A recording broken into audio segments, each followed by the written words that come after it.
Welcome back नाज़रीन। अहम ख़बर आहे क़ौमी असेंबली के इजलास में पीपल्स पार्टी ऐं MQ मेंबरनि में शिकतान भी थी आहे। हिक ॿिए खे उलड़ो कई वियूं आहिनि। कराची खे सिंध जो हिसो छॾण ते शाज़िया मरीअ जे बयान ते MQ मेंबर मसिरजी पिया।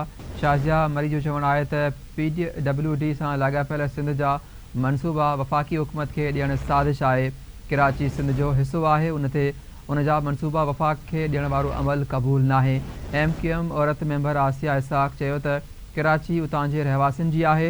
मनसूबा सही मुंतक़िल थिया आहिनि। आसिया इसाक़ जे जुमिले खां पोइ ॿिन्ही पार्टियुनि जे मेंबरनि में ॾंद चक भी थी आहे। PP ऐं MQM मेंबरनि में ऐवान अंदरि 2-3 भेरा चकरियूं थियूं आहिनि। PTI मेंबर सीटियूं वॼाईंदा रहिया आहिनि।